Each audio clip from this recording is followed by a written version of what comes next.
Financials को में हमको काफी अनसर्टेनिटी दिख रही है अभी, तो वो हमने कम कर दिया है हमारे पोर्टफोलियो में। मेरा एसआईपीज और ये सब तो सिस्टमैटिकली चलते रहते हैं, पर जब भी मैं डिप देखता हूँ मार्केट में तो मैं लमसम इन्वेस्टमेंट करता हूँ। मुझे बिटकॉइन समझ नहीं आता है, वो क्रिप्टो करेंसीज या जो सब बोलते हैं, तो उसमें मैं नहीं लगाऊंगा। डेफिनेटली थीमेटिक फंड्स तो हम दूर रहेंगे उससे। प्लान है कि डेट में ना हम बहुत ही कम क्रेडिट रिस्क लेंगे।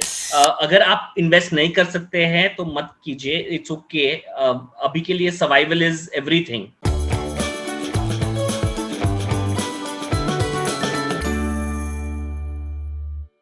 नमस्ते, कैसे हैं आप सब एकदम बढ़िया।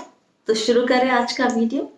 एक फंड हाउस है जिसने 2013 में काम शुरू किया था और अभी से कुछ वक्त पहले तक उसके पोर्टफोलियो में सिर्फ 3 ही स्कीम्स थे। एक बड़ी फेमस जिसका नाम है पराग पारिक फ्लेक्सी कैप, चौथी स्कीम बस अभी अभी लॉन्च हुई है। तो मेरे जहन में ये सवाल हमेशा होता था कि क्यों इतने कम स्कीम्स के साथ ये फंड हाउस काम करता है। तो आज के वीडियो में आपको इस सवाल के साथ साथ काफी और सवालों के जवाब भी मिलेंगे, क्योंकि मेरी आज बात हो रही है पराग पारिक फंड हाउस के चेयरमैन एंड सीईओ नील पराग पारिक के साथ। किस तरह के सवाल के जवाब मिलेंगे कि भाई इतने कम फंड्स क्यों हैं इनके पोर्टफोलियो में, आगे और नए फंड्स ऐड होंगे या नहीं होंगे, जो नया अभी कंजर्वेटिव हाइब्रिड फंड आया है वो बाकियों से अलग कैसे है, साथ ही नील खुद कहाँ निवेश करते हैं, उनके पोर्टफोलियो ने पिछले 1 साल में कितना रिटर्न दिया है और क्यों नील क्रिप्टो करेंसी में इन्वेस्ट नहीं करते हैं, साथ ही मार्केट को लेकर उनका आउटलुक क्या है, कौन सा सेक्टर अच्छा करेगा, मिड कैप स्मॉल कैप में क्या रैली बनी रहेगी, तेजी देखने को मिलेगी हमें आगे भी, साथ ही वो सब निवेशक जो हर कुछ वक्त पे स्विच करने की बात करते हैं या सोचते हैं, उनके लिए नील की सलाह क्या है। जितने भी सवाल हैं मैं सबको नीचे डिस्क्रिप्शन बॉक्स में टाइम स्टैम्प उसका दे दूंगी और कमेंट में भी दे दूंगी, ताकि आपको अगर पूरा वीडियो ना भी देखना हो तो क्विकली आप उस सवाल के जवाब तक जा सके। तो अब वक्त नहीं जाया करते हैं, सीधे चलते हैं उस बातचीत की तरफ। सबसे पहले तो स्वागत है आपका नील, वक्त निकालने के लिए बहुत बहुत शुक्रिया। पराग पारिक फ्लेक्सी कैप, ये नाम जो है ना फंड हाउस से ज्यादा फेमस हो चुका है और ये हालत है कि आज सभी के पोर्टफोलियो में अगर अब फ्लेक्सी कैप हो गया, लेकिन मल्टी कैप का अगर नाम आता था तो वहां पर आप पराग पारिक का नाम जरूर सुनेंगे। ये जर्नी बहुत ही यूनिक है फंड हाउस के लिहाज से भी, तो जरा हमें उस जर्नी पे लेके चलेंगे शुरुआत। स्वाति जी, धन्यवाद मुझे आपके शो में बुलाने के लिए। तो मैं थोड़ा पीछे जाना चाहता हूँ जर्नी के लिए। ये कंपनी मेरे फादर मिस्टर पराग पारिक ने चालू की थी 40 साल पहले।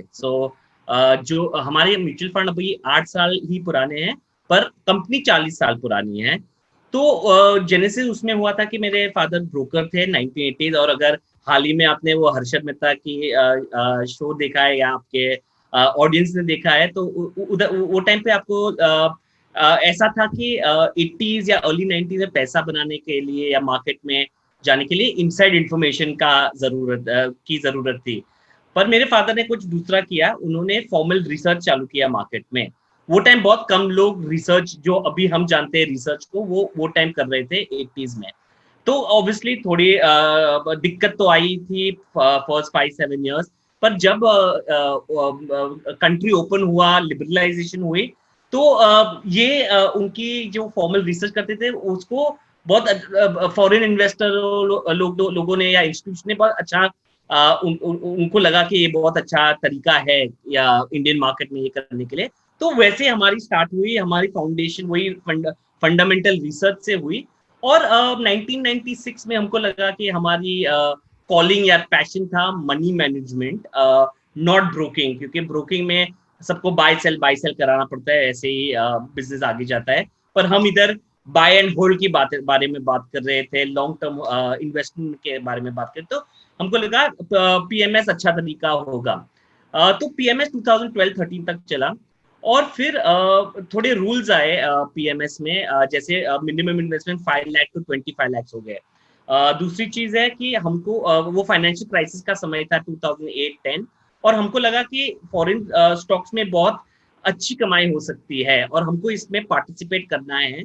और the best way to do it mutual fund के तरीके से होगा। इंडिविजुअली थोड़ा टफ था, टैक्सेशन वैक्सेशन भी था, तो म्यूचुअल फंड हमको ये व्हीकल दे सकती थी जो हम अपना इंटरनेशनल इन्वेस्टमेंट भी करें। और taxation wise, scaling up wise mutual fund तो बहुत अच्छा था। टैक्सेशन के लिए भी it was very tax efficient to do mutual fund. तो ऐसे हमारे म्यूचुअल फंड में एंट्री हुई। आपका जो फंड हाउस है वो शुरुआत एक से करता है और बीते 2013 पे आप लोगों ने शुरुआत की थी Yes. और अभी तक में चौथा आपका फंड अब आया है एनएफओस का बाजार में। तो ये डर नहीं लगता था कि कहीं छूट जाएंगे या फिर ये स्ट्रैटेजी काम ना कर पाई तो मैडम, तो ये है ना, कैसे स्टार्ट हुआ कि जब हम पीएमएस रन कर रहे थे तो वो टाइम हम डिस्ट्रीब्यूटर्स भी थे, थर्ड पार्टी डिस्ट्रीब्यूटर्स। वो टाइम फंड हाउसेस हमको मिलने आते थे और वो जो भी फंड हाउस आते उनके इतने इतने स्कीम्स होते थे और हम प्रोफेशनल होने के बावजूद हमको ऑनेस्टली कुछ समझ नहीं आ रहा था कि क्या है डिफरेंस, क्या है ये स्कीम और ये स्कीम में, ये स्कीम डिस्ट्रीब्यूट करे कि ये स्कीम। तो इतनी कंफ्यूजन हमारे मन में थी, तो हमको लगा कि नॉर्मल इन्वेस्टर्स के लिए तो एकदम टफ होगा, डिस्ट्रीब्यूटर्स के लिए भी इतना टफ हो रहा था। तो हमने बोला कि हमारे लिए कौन सा अच्छा फंड होगा। तो हमने सोचा कि एक फंड में जहां सब हो सकता है, मतलब market cap, small cap, mid cap, large cap डाल सकते हैं, इंडस्ट्री जो भी है, इंटरनेशनल इन्वेस्टमेंट कर सकते हैं, कैश कॉल्स ले सकते हैं, आर्बिट्राज कर सकते हैं। तो जहां भी मैंडेट सबसे ज्यादा है हमको वो करने का है, क्योंकि यही एक स्कीम में अगर सब हो जाए तो दूसरे स्कीम को लॉन्च करने की जरूरत नहीं है। तो डेफिनेटली रिस्क तो बहुत था।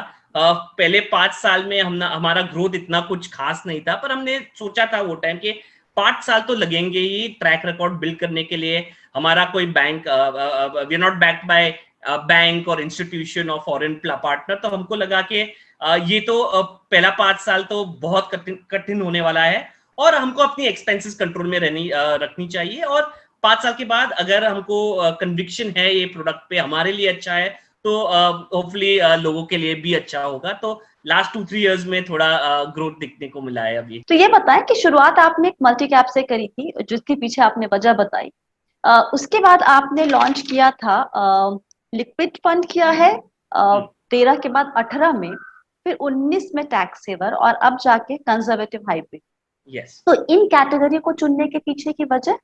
तो लिक्विड फंड तो बहुत इजी था, मतलब लोगों को एसआईपी एसटीपी करनी की थी मेन इक्विटी फंड में, तो वो तो बहुत जरूरत है। तो मेरे लिए वो लिक्विड फंड एक्सटेंशन है इक्विटी फंड का, क्योंकि वो इजी हो सकता है इन्वेस्टर्स के लिए कि एसआईपी या एसटीपी करके इक्विटी फंड में आए। उसके बाद हमारे इन्वेस्टर्स का एक डिमांड था कि ये टैक्स सेविंग भी आप कर लीजिए, क्योंकि आप अगर एनीवे आप equity fund diversified strategy use कर रहे हैं तो टैक्स सेवर में भी सेम स्ट्रैटेजी होगी, तो उसके लिए हमें फायदा होगा। तो हमने पूछा ये काफी आसान होगा हमारे लिए टैक्स सेवर, और वो नीड भी फुलफिल करती है हमारे इन्वेस्टर और डिस्ट्रीब्यूटर्स की। तो हमने सोचा टैक्स सेवर ये एक दूसरे इन्वेस्टर को की नीड के लिए बना सकेंगे, तो वो कर दिया। और अभी हाल ही में अभी हमारा एनएफओ चालू है, कंजर्वेटिव हाइब्रिड। तो हमें लगा कि बहुत टाइम से लग रहा था कि सिर्फ एक डेट फंड जो है, जो एक मिसिंग लिंक है हमारे फंड हाउस में। तो हमारे तो ये कंजर्वेटिव हाइब्रिड जो एक कंजर्वेटिव हाइब्रिड के कैटेगरी में है, पर ये एक्चुअली हमारा डेट फंड ही है। तो इसको डेट फंड की तरह ही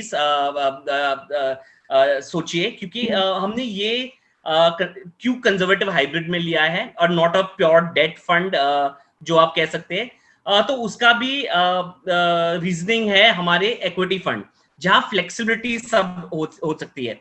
तो अगर हम से फॉर एग्जांपल बैंकिंग और पीएसयू डेट फंड लिया या शॉर्ट टर्म डेट फंड, या तो वी आर कंस्ट्रेंट के वो ही कर सकते हैं।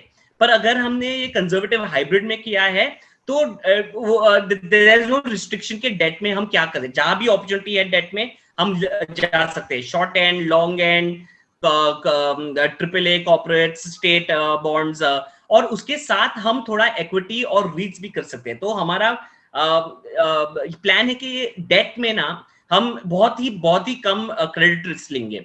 और अगर आप जानते हो कि डेट फंड में पैसा बनाने के लिए only if you invest in lower quality paper तो आपका रिटर्न्स आगे आता है। तो हमको ये नहीं करने का था, हमको डेट एकदम सेफ रखने का था, और रिमेनिंग 20-25% हम इक्विटी और रीच में कर सकते हैं, जो हमको इन्फ्लेशन बीटिंग प्रोटेक्शन मिले। तो ये तीन एक साथ मिलके हमको फ्लेक्सिबिलिटी दे सकते हैं और इन्वेस्टर्स को वो क्रेडिबल ऑल्टरनेटिव दे सकती है डेट के लिए।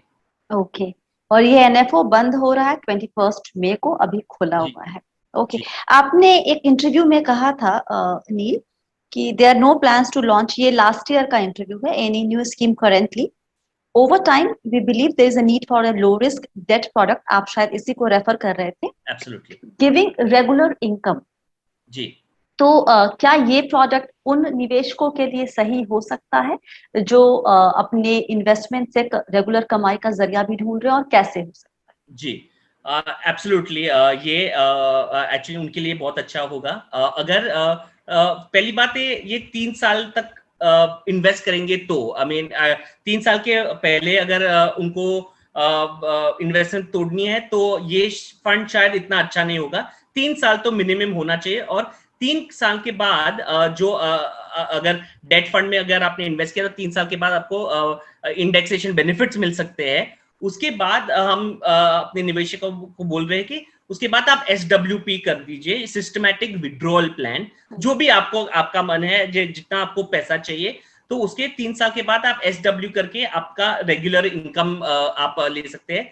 तो ये रिटायरमेंट के लिए भी सही है। ये कंजर्वेटिव हाइब्रिड बाकियों से किस मायने में अलग होगा? तो ऑनेस्टली कंजर्वेटिव हाइब्रिड वो जो डेफिनेशन है, जो दूसरे फंड भी एक कैटेगरी में है, तो इतना कुछ डिफरेंट नहीं होगा एसेट एलोकेशन के लिए। एक चीज है कि ये एक नया एसेट क्लास है, रीट्स एंड इनविट्स, जो हम 10% तक इन्वेस्ट कर सकते हैं। तो ये एक नया इन्वेस्टमेंट एसेट क्लास आ जाएगा लोगों के पोर्टफोलियो में, जो रेगुलर इनकम भी देता है रेंटल के जरिए, और कैपिटल अप्रिसिएशन भी हो सकता है लैंड वैल्यू के हाई होने के लिए। तो ये 10% काफी बहुत लोग नहीं कर रहे ये रीट और इन्वेट्स में इन्वेस्टमेंट। दूसरी चीज हमारी कंजर्वेटिव अप्रोच है। आई थिंक हमने दिखाया 8 साल में और उसके पहले PMS में, ये हमारा risk adjusted return, we really care about that, you know. एक लाइन में इन्वेस्टमेंट फिलॉसफी क्या है पराग पारेख फंड हाउस का? एक लाइन में वुड बी, मैं इंग्लिश में ये बोलता हूँ, protect the downside, give a reasonable upside and do that consistently. Okay, और ये आपने अपने फ्लेक्सी कैप फंड में बड़े अच्छे से किया है। लेकिन ये बताइए कि इतना ज्यादा पूरे कैटेगरी में सबसे ज्यादा एग्जिट लोड आपके फंड का क्यों है? ये हमने जानबूझ के एक्चुअली एग्जिट लोड 2 साल के लिए रखा है। हमारे सभी कम्युनिकेशन में हम बोलते हैं कि ये फंड उन्हीं लोगों के लिए अच्छा रहेगा जो 5 साल मिनिमम ये फंड में रह सकेंगे। तो खैर ये तो 2 साल का ही एग्जिट लोड है। वो भी कोई लोगों को इतना अच्छा नहीं लगता है कि ये 2 साल का क्यों है। पर एक्चुअली मैं आपको बात बोलना चाहता हूँ कि जब हमने फंड स्टार्ट किया हमारा कोई एग्जिट लोड नहीं था, वी हैड 0 एग्जिट लोड। वो टाइम में हमने देखा कि बहुत लोग ना वो म्यूचुअल फंड में ट्रेड कर रहे थे, मतलब 3-4% ऊपर जाएगा तो वो बेचते थे, खरीदते थे। तो वो हमारे एग्जिस्टिंग लॉन्ग टर्म इन्वेस्टर्स के लिए बहुत अच्छा नहीं था, क्योंकि हमको ट्रांजैक्शन चार्जेस और ये सब लगते थे। तो for the benefit of our existing investor हमने लगा ये 2 साल का एग्जिट लोड रखते हैं, जो भी शॉर्ट टर्मर्स है उनको डिस्करेज करते हैं। और ऑनेस्टली वो जो एग्जिट लोड आता है, मैं ये भी बात बोलना चाहता कि एग्जिट लोड आता है वो फंड हाउस को नहीं जाता है, तो वो एग्जिट लोड एक पूल में जाता है जो सभी इन्वेस्टर्स जो वो टाइम पे फंड में हैं उनको बेनिफिट करता है। तो ये फंड हाउस है मेरे को बेनिफिट बिल्कुल नहीं करता है, ये एग्जिट लोड एग्जिस्टिंग इन्वेस्टर्स को बेनिफिट करता है। तो ये अच्छा है कि कोई बार जो शॉर्ट टर्म को जो 2 या 3 साल भी फंड में इन्वेस्ट नहीं पैसे नहीं रख सकते, वो ऑटोमेटिकली वीड आउट हो जाते हैं। तो उसके लिए just to attract long term investors हमने ये किया है। Okay, got it. और इतना कॉन्सेंट्रेटेड पोर्टफोलियो क्यों compare to peers? 21 Indian equity और बाकी 5 फॉरेन, 5 या 6 मैक्स। हालांकि रिजल्ट काफी अच्छा रहा है, लेकिन कोई पर्टिकुलर वजह? एक्चुअली स्टडीज हमने कुछ स्टडी की है जिसमें ऐसा होता है कि 18 या 19 स्टॉक के बाद the benefit of diversification starts coming down.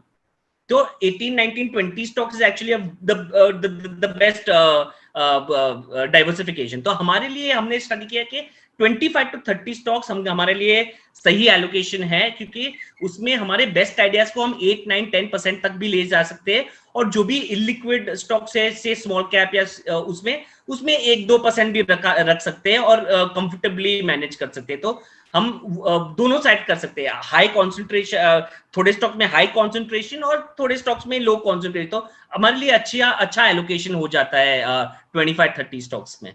Alright, आपका अभी जो पोर्टफोलियो है उसका करंट एसेट मिक्स क्या है? तो अबाउट 85-80%, 88% इक्विटी में है and 10 to 12% around liquid fund में है। जो लिक्विड फंड में 5-6% में कंजर्वेटिव हाइब्रिड में डालने वाला हूँ।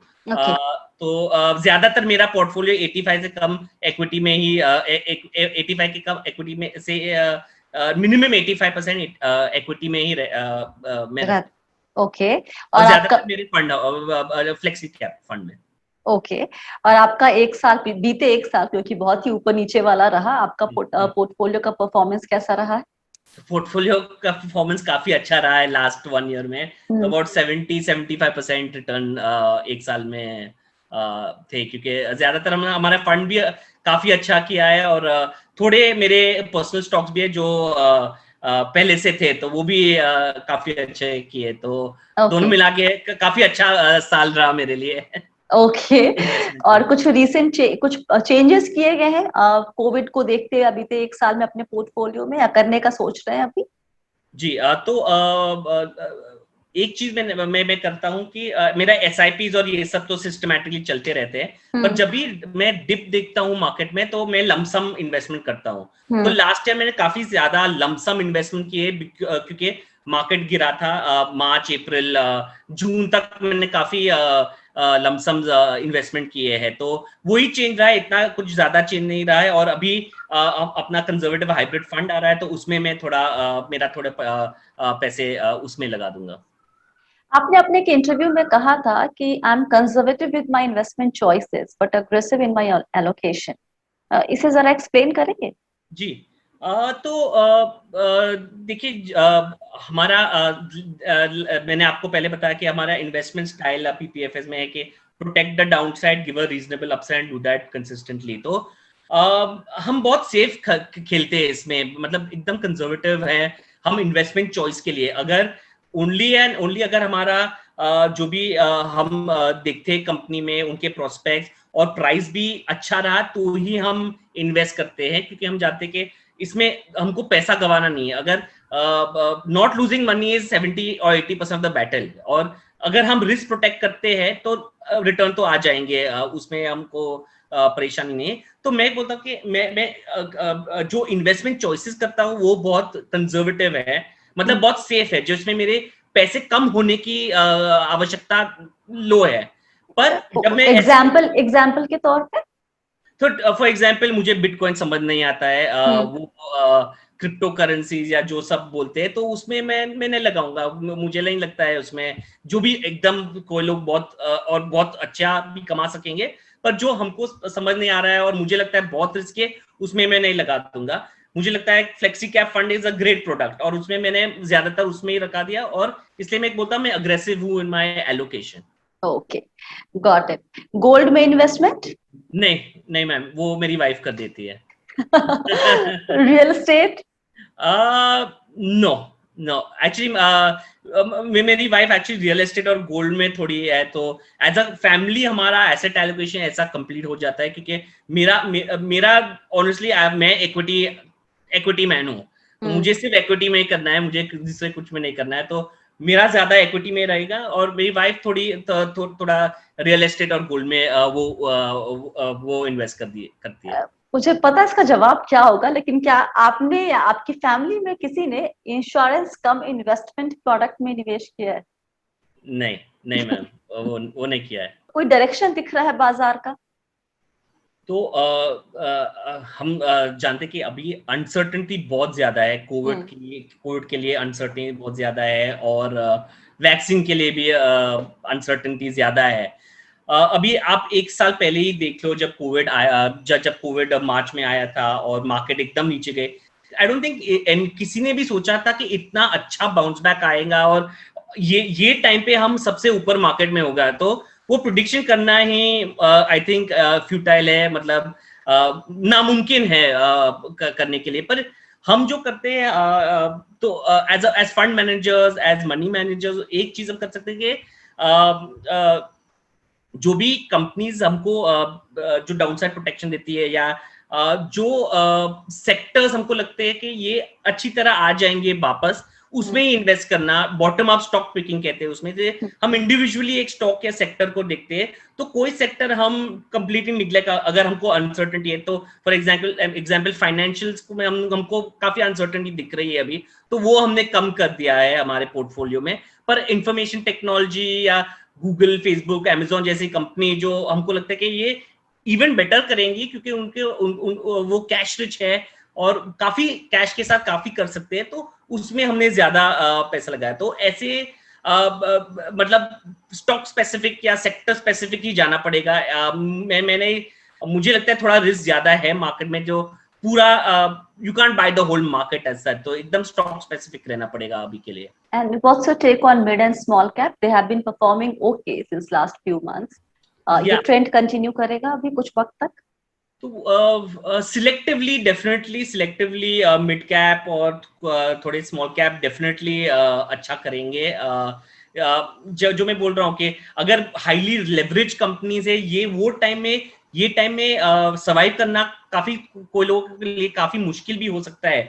तो हम थोड़े क्वालिटीज ढूंढते ये कंपनी में जो कैश रिच है, क्योंकि अगर बैड टाइम आए तो वो कैश यूज कर सकते हैं to survive the period, you no.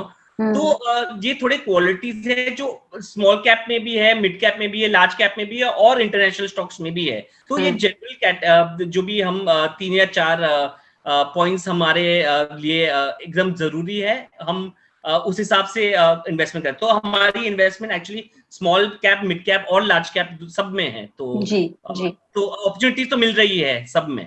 किस सेक्टर में बेसिकली आपको इस वक्त ज्यादा अपॉर्चुनिटीज दिख रही है?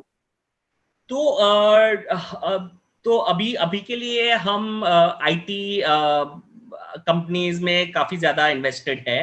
प्लेटफॉर्म कंपनीज जो हमने रिसेंटली बाय की है, like exchanges and say CDSL and stuff like that, you know, these are platform companies जो basically it's a monopoly duopoly situation जैसी है। और और हमको लगता है कि ये बहुत नेसेंट स्टेज में है या अर्ली स्टेजेस में है, जो उसकी क्षमता है कि ये आगे जाके अच्छा करेंगे। Again IT because of Covid के लिए जो भी कैरेक्टरिस्टिक थे, लाइक वर्क फ्रॉम होम, हम जो ये मीटिंग जूम पे कर रहे हैं, या हम जो सब टेक्नोलॉजी को एम्ब्रेस कर रहे हैं, तो वो एकदम फास्ट पेस पे जा रहा है। तो वो कंपनियां जो अमेजोन जैसी कंपनी या गूगल जैसी कंपनी जो ऑनलाइन एडवर्टाइजमेंट्स करती है, तो उसमें हमको बहुत अच्छा रनवे आगे दिख रहा है। तो ऐसी कंपनीज में हमने ज्यादा इन्वेस्ट किए हैं। आपके हिसाब से कितने फंड डाइवर्सिफिकेशन को जस्टिफाई करते थे? तो ये थोड़ा पर्सनल होता है। आई थिंक वो इंडिविजुअल टू इंडिविजुअल डिपेंड कर सकता है। पर आपकी बात सही है कि मैंने भी अभी रिसेंटली देखा है कि लोगों के पास बहुत सारे फंड्स होते हैं, और और बहुत सारे फंड जो एक ही काम करते हैं, यू नो, इट्स नॉट, मतलब डाइवर्सिफिकेशन के लिए डाइवर्सिफिकेशन है, पर एक्चुअली डाइवर्सिफिकेशन नहीं है, क्योंकि वो सेम 40-50 स्टॉक ही में ही इन्वेस्ट करते हैं, तो ऐसे डाइवर्सिफिकेशन नहीं है। तो मैं सोचता हूँ कि अभी क्या हो रहा है, आई थिंक 1-2 ईयर्स में, जो क्योंकि लोगों ने मार्केट को ऊपर देखा है, तो टिप्स बहुत देखते हैं, या last year best performing fund को खरीद लेते हैं, या सोशल मीडिया पे जिसने कुछ बोला वो खरीद लेते हैं, तो कुछ प्लान के हिसाब से नहीं चलता है। तो मुझे लगता है ये सबसे बड़ा प्रॉब्लम है कि बिना प्लान के सब इन्वेस्ट कर रहे हैं। तो प्लान के साथ, अगर आपका प्लान बोल रहा है 5-7-8 फंड ले लीजिए तो ले लीजिए, पर प्लान के साथ चलिए। और अगर आप प्लान नहीं बना सकते तो इन्वेस्टमेंट एडवाइजर के पास जाइए और उनकी मदद ले लीजिए। मुझे याद है मैंने कुछ दिनों पहले आपके पिताजी का एक इंटरव्यू में पढ़ रही थी, आर्टिकल था बेसिकली, उसमें उन्होंने लिखा था कि आपका निवेश अगर इन्फ्लेशन बीट कर रहा है, उससे ज्यादा रिटर्न दे रहा है, and you should be happy about it. और उनकी लाइन जो मुझे मेरे जहन में रह गया, मैंने लिख भी ली थी कि I know I can never be the richest or the most powerful man in the world, but I also know that I can aspire to be a happy man. And that was such a nice thought. अगर ये निवेशक के दिमाग में बैठ जाए तो उसको इतनी बेचैनी नहीं होगी। एक आखिरी सवाल, आजकल माहौल बहुत ही अच्छा नहीं है इस सेंस में कि लोगों की, क्योंकि घर से काम करना पड़ रहा है, पहली बात तो ये। दूसरा कि लोगों की नौकरियां वाकई जा रही हैं, सैलरी कट हो रही है, और वैसे में एक इन्वेस्टर के पास ये चैलेंज आ जाता है कि वो अपनी एसआईपी कंटिन्यू कैसे करे, क्योंकि उन्होंने प्लानिंग की नहीं है ढंग से। आपकी सलाह क्या होगी वैसे निवेशक को, क्या करना चाहिए? तो ये एक्चुअली बहुत, हम सब जानते हैं कि बहुत मुश्किल का समय है हम सबके लिए। तो मैं सोचता हूँ कि अभी के लिए आई थिंक इम्पोर्टेंट है कि फिजिकली, मेंटली और फाइनेंशियली हम सर्वाइव करें ये पीरियड। अभी अगर आप इन्वेस्ट नहीं कर सकते हैं तो मत कीजिए, इट्स ओके। अभी के लिए सर्वाइवल इज एवरीथिंग। तो इनफैक्ट अगर हमने एक्चुअली देखा है कि लोगों के लिए इमरजेंसी फंड्स नहीं थे, यू नो, उनके इन्वेस्टमेंट्स थे पर इमरजेंसी फंड्स नहीं थे। तो अभी के लिए अगर जॉब लॉस हुआ है, या सैलरी कट हुई है, या अनसर्टेनिटी है, तो ज्यादातर पैसे इमरजेंसी फंड्स में रखे, जो लिक्विडिटी आपको दे सकती है, जो आप यूज कर सकते हैं। आई थिंक इन्वेस्टमेंट अपॉर्चुनिटी तो आएंगे बाद में, पर अभी के लिए सर्वाइव करो ये period. I think for all of us, not for only for anyone, for everyone, physically, mentally and financially, let's just get through this period. और ये पीरियड के बाद तो अगर हम सर्वाइव कर देंगे, मुझे आई एम प्रीटी श्योर कि इन्वेस्टमेंट अपॉर्चुनिटी तो रहेंगी, तो पैसा बनाने का चांस भी उसके बाद भी आ जाएगा। तो आई जस्ट वांट से कि इतना भी फिक्र मत करना, अगर नहीं हो सकता है तो मत कीजिए। और वन रूल, अगर 5 साल अगर इक्विटी में आपको निवेश करना है तो एटलीस्ट 5 साल के लिए ये पैसा रखना चाहिए। तो अगर 5 साल के पहले अगर आपको ये पैसे की जरूरत है तो इक्विटीज में बिल्कुल मत डालना, तो वो किसी सेफ एसेट्स में नहीं डालना। तो ये कुछ one kind of fire up and down is the thing, you know. और आखिरी सवाल इस पूरे कॉन्वर्सेशन का, आपको इतना वक्त लगा 4 फंड लेकर आने में, क्या ये हम मान के चले कि पराग पारिक फंड हाउस कम स्कीम्स के साथ ही हमेशा ऑपरेट करेगा और टू मेनी स्कीम्स कभी नहीं होंगी उनके पोर्टफोलियो में? जी हाँ, डेफिनेटली, ये डेफिनेटली ऐसा ही रहेगा कि जब भी हमको लगेगा कि हम कोई निवेशक के लिए वैल्यू क्रिएट कर सकेंगे और हम अपना खुद का पैसा एक्साइटेड है ये फंड में डालने के लिए, तो ही हम लॉन्च कर देंगे। हम ऐसे ही लॉन्च नहीं करेंगे जस्ट टू गार्नर एसेट्स। तो ये गारंटी है कि जब भी हमको वैल्यू दिखेगी तभी फंड लेकर आएंगे। एक और सवाल, आखिरी बोल के मैं हमेशा एक और खींच लेती हूँ। जैसा कि हमने किसी दूसरे स्कीम्स में देखा है, जब एयूएम थोड़ा बड़ा हो जाता है तो उस फंड हाउस ने वहां पर मना कर दिया है, रोक दिया है, रेस्ट्रिक्शन लगा दी कि एसआईपी की रकम इतनी ही होगी, लमसम इन्वेस्टमेंट नहीं होगा, क्योंकि ये आपका फ्लैगशिप फंड है फ्लेक्सी कैप, और इसमें अच्छा खासा पैसा आ रहा है, उसका यूएम बढ़ता हुआ देखा है हमने पिछले कुछ सालों में। क्या वहां पर ऐसा कुछ हो सकता है गोइंग फॉरवर्ड? मुझे नहीं लगता है ऐसा रियली होगा, क्योंकि मैं आपको रीजन देता हूँ। ये ज्यादातर स्मॉल और मिड कैप फंड्स में होते हैं कि वो एसआईपी स्टॉप करते हैं, लमसम स्टॉप करते हैं, क्योंकि लिक्विडिटी की प्रॉब्लम है उधर, यू नो, बिकॉज वो स्टॉक्स में लिक्विडिटी नहीं होती है। हमारा एक फ्लेक्सी कैप है जो हमको लार्ज कैप में इन्वेस्ट कर सकते हैं, और हम इंटरनेशनल स्टॉक्स में भी जा सकते हैं, जो तो वो मेगा कैप्स है। तो लिक्विडिटी की हमें कोई चिंता नहीं है। तो एक्चुअली अभी के लिए तो definitely this is out of the picture, और मुझे नहीं लगता कि काफी देर तक ये ऐसा ही चलेगा without any interruption. Thank you so much Neel, आज सभी सवालों के जवाब देने के लिए। तो इतना ही इस वीडियो में। एक काम अब आप ये करें कि नीचे कमेंट में लिख के बताएं कि आपको इस वीडियो से क्या सीखने को मिला है। पॉइंट में बताइए, 1 2 3 4 जितने भी पॉइंट्स आपके होते हैं, ठीक है? मुझे पढ़ के बहुत अच्छा लगेगा। और अगर पसंद आया है ये वीडियो तो आप लाइक करेंगे, शेयर करेंगे। चैनल सब्सक्राइब नहीं किया है तो वो कीजिए। एक बात आपको याद दिला दूं कि आजकल हम हर हफ्ते मंडे और थर्सडे को लाइव करते हैं रात के 9:30 बजे, जहां आपके सवालों के जवाब देते हैं। तो आप जरूर जुड़िए हमारे साथ मंडे और Thursday be wealthy help live में। और बस फिलहाल इतना ही। आप हैं मेरे यानी स्वाति के साथ, और हम सब हैं बहुत ही सावधानी और समझदारी के साथ अमीर बनने के सफर पर। Stay blessed, healthy and be wealthy.